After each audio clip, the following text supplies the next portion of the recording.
በቃ እኔ ያደኩትም ኦርቶዶክሳዊት ነኝ። ቤተሰቦችም ያደኩትም እንደዚህ ነውና እኔም ደግሞ ያው እንደሚገባም በቤተ ክርስቲያን ጠንካራ ማለት ጎበዝ ከሚባል አይነት ልጅ ነበርኩኝና የሆነ ታይም ላይ ቀረው በቃ እንዳጠቃላይና ከቤተ ክርስቲያን በጣም መጥፎ የሚባሉ ነገሮች ሁኔታ ላይ አለፍኩኝ ማለት ነው። ከዛ በኋላ ንስሐ መግባት ሞከርኩኝ ማለት ንስሐ ገባሁኝ።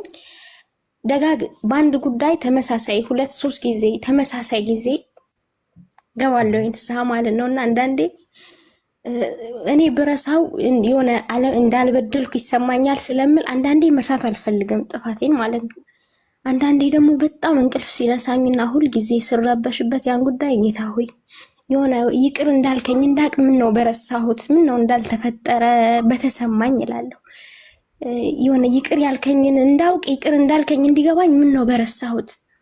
አንዳንዴ ደግሞ እናንተ በደላችሁን ስትረሱ እግዚአብሔር ያስታውሳል፣ እናንተ ስታስታውሱ እሱ ይረሳላችኋል ስለሚል ምናልባት ሁሌም ማስታውሰው እንደው እሱ ይቅር እንዲለኝ ይሆናልና በጣም ነው የምረበሸው። እንደነገርኩ ንስሐ ገብቼበታለሁ።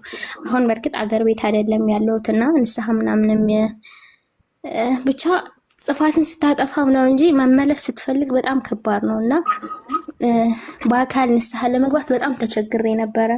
ያለኝ አባት እያለኝ ሄዳለሁ፣ ሐሳቤን ቀይሬ እመለሳለሁ፣ ሄዳለሁ እመለሳለሁና ከጋር ከወጣውን በኋላ ጻፍኩኝና በጣም ጨክኜ በቃ የዛሬ ዓመት ላይ ነው እንደዚህ ማለቴ በጣም ከነበርኩበት እንትን እንድወጣ ብዬ መከሩኝ አባቴ ምናምን በጣም አጽናኑኝ። እናወራለን እየቆየንም ቢሆን ያው አማራ ክልል ኢንተርኔት ስለሌለ በደንብ ብዙ ጊዜ ስለማላወራቸው መረጋጋት አልችልም። በእርግጥ አሁንም ጾም ከመግባቱ በፊት ምናምን አውሮቻቸዋለሁ፣ ያገኛቸዋለሁ አልፎም ቢሆን ሁሌ ግን እረበሻለሁ። መረጋጋት ግን ጭራሽ ነው ያልቻልኩት ማለት ነው። ሁሌ በቃ ማለት ሁሌ ነው እኔ እንጃ እንዴት እንደሆነ አላውቅም። በእርግጥ ምናልባትም ያው ጥፋቴም በጣም ከፍ ያለም ስለሆነ ይሆን አላውቅም። እና አንዳንዴ ሁሌ ያለ መርሳቴንና ማሰቤን የጌታን ምሕረት ያቃለልኩም ይመስለኛል፣ ይቅር ባይነቱን እየተውኩኝ ምናምን ይመስለኛልና ብቻ አላውቅም። በጣም ነው የሚከፋኝ። ምን ማድረግ እንዳለብኝም አላውቅም። ግን ያይ መልካም ነው ምናል በጣም መቼም የእናንተን የአገልጋዮቹን አይነት ልብ እግዚአብሔር ለኛ ይስጠን። በቃ ትክክለኛ አገልጋይ ማለት ልክ እንደዚህ ነው። እኔ ጌታ በሚያውቀው እንዲህ አይነት እንዳንቺ አይነት ልብ ቢኖረኝ እጅግ በጣም ደስ ይለኛል። ገኒ በመጀመሪያ እጅግ በጣም ደስ ሊልሽ ይገባል። እግዚአብሔርን የምትፈልግ ልብ ፈጽማ ደስ ሊላት ይገባል። ያንቺ ልብ እግዚአብሔርን የምትሻለበነች። ሲቀጥል ደግሞ ጸጸት ትልቁ መሰረታዊ ነገር ነው። ለሰራሹ ኃጢአት ለሰራሹ በደል መጸጸትሽ መልካም ነው። በነገራችን ላይ ተወዳጆች ተመሳሳይ የምንሰራውን ኃጢአት ክርስቶስ ኢየሱስ ይቅር ይላል። ነገር ግን የይሁዳ ንስሐ መሆን የለበትም። የይሁዳ ንስሐ የምንገባ ከሆነ በምንም ታምር ይቅር ልንባል አንችልም። ግን ከልባችን እንደ የጴጥሮስን እንባ እያነባን ከልባችን ግን የምንጸጸተው ጸጸት ጌታ ኢየሱስ ክርስቶስን ይቅር በለን የምንለው ይቅርታ ተቀባይነት ይኖረዋል። በቻልነው አቅም ነገሮችን ሁሉ ከልባችን ማድረግ አለብን። ትልቁ ነገር ያ ነው።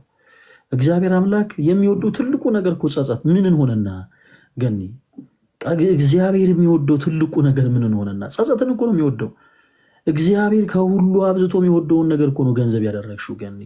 በአንዳች ግራ ልትጋቢ አይገባም። በቃ ኃጢአትን ሰርተሽ ለሰኮንድ ራሱ ህሊናሽ ረፍት ካላገኘ አንቺ ትክክለኛ አግባብ የሆነውን ጸጸት እየተጸጸትሽ ያለሽ እህታችን ነሽ። በርቺልን ተወዳጆች። እግዚአብሔር አምላክ በነገራችን ላይ ኃጢአትን የሚረሳ አምላክ ነው። አባቶች ምሳሌን ሲመስሉ አንድ ታሪክ ትዝ አለኝ ልንገራችሁ። አንዲት እህት እግዚአብሔር አምላክ ሁልጊዜ ይገለጽላታል እና ለንስሐ አባቷ እየሄደች ትነግራቸዋለች። አባቴ ዛሬ እኮ እግዚአብሔር አምላክ ተገለጸልኝ ትላቸዋለች። እና እኛ አባት ግራ ገባቸው። ምን ትቀባጥራለች እንደው ምናምን አሉ በውስጣቸው።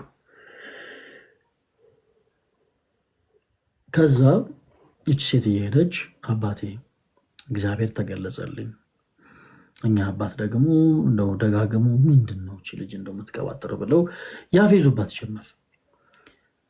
ከብዙ ጊዜ በኋላ እኚህ ካህን ቢመራቸው ምንድነው እግዚአብሔር ሳይገለጽልሽ ተገለጸልኝ የምትዩ?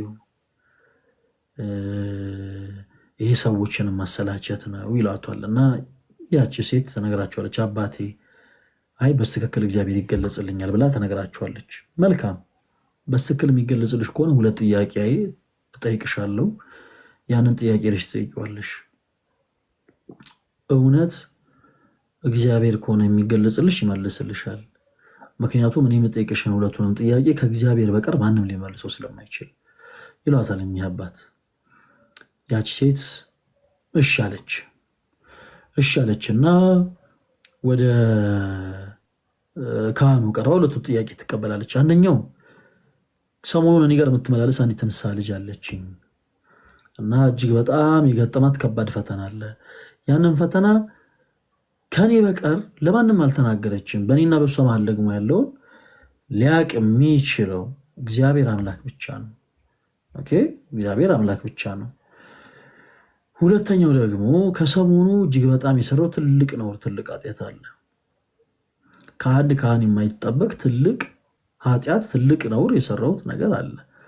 ሳሉ ሳያደርግ ንስሐ ገብቼበታለሁ እና ያም ኃጢአት የሰራውት በደል ምን እንደሆነ ጠይቅ ያሏት። ያቺ ሴት በሰላም ሄደች። እግዚአብሔር አምላክ ይገለጽላታልና ሁለቱንም ጥያቄ ጠይቃ በስቅል ተመልሶላት በመነጋታው ወደ ቤተክርስቲያን ትሄዳለች። እና እኛ አባት ምን ብላ ልትቀባጥር ይሆን ብለው ወደ እርሷ ይቀርባሉ። እግዚአብሔር ተገለጸልሽ ለመሆኑ አሏት። አዎ እግዚአብሔር ተገለጸልኝ። መልካም፣ የመጀመሪያውን ጥያቄ ምን ብሎ መለሰልሽ? እርሶ ጋር ብትመላለሱ የንስሐ ልጅዎት ክርስትና ስሟ ገሊት የምትባል እንደገና እንደው ያለባት ችግር እንዲህ አይነት ችግር ነው እና እንደውም መፍትሄውም ጭምር እግዚአብሔር አምላክ እንዲህ ነው ብሎ ነግሮኛል ብላ ተነግራቸዋለች። እኛ አባት ደነገጡ። ተወዳጆች እጅግ እጅግ እጅግ በጣም ደነገጡ። ምክንያቱም ሁለተኛው ጥያቄ የእሳቸው ኃጢአት ነው። ሁለተኛው ጥያቄ የእሳቸው በደል ነው። እጅግ በጣም ደነገጡ። ሁለተኛውን ጥያቄ ለመሆኑ ጠየቅሽው አሏት እንደማፈር ብለው። አዎ አባቴ እርሶ እንዲያምኑኝ ብዬ እግዚአብሔር አምላክን ሁለተኛውንም ጥያቄ ጠይቄዋለሁ።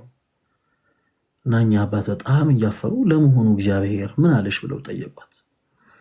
እርሶ እንዲያምኑኝ ብዬ ደጋግሜ እግዚአብሔር አምላኬን ጠየቅኩት፣ ነገር ግን እግዚአብሔር እረስቸዋለሁ ብሎ መለሰልኝ አለቻቸው። ምክንያቱም እኛ አባት የሰሩት ኃጢአት ሳይውል ሳያድር ምን ብለውበት ነበረ? ንስሐ ገብቶበት ነበረ። በምሳሌ አባቶች እንዲህ ባለ መልኩ ያስተምራሉ። በአጭሩ ትልቁ ኢንቴንሽን ምንድን ነው? እግዚአብሔር አምላክ ንስሐ በገባንበት ጉዳይ ላይ ዳግም ስማችን አንስቶ የማይጠይቀን ቸር ሩሩ የሆነ ጌታ ነው። ሰውን የድሮ ማንነታችሁ ነው የሚመዘው እና ገኒ ትልቁን በቃ እጅግ በጣም ትልቁን ነገር ነው ገንዘብ ያደረግሽው ጸጸት። እግዚአብሔር አምላክ እጅግ በጣም የሚወደው ነገር ነው እና አሁንም የጸጸትን ልብ እግዚአብሔር አምላክ ከአንቺ አያርቅብሽ። በጸጸት ከእግዚአብሔር ጋር በደንብ ታረቂ ገንዬ። ከሁሉ በላይ ደግሞ ፈተናዎች እንዳይበረቱብሽ ጸሎት አድርጊ። እሺ ገኑ?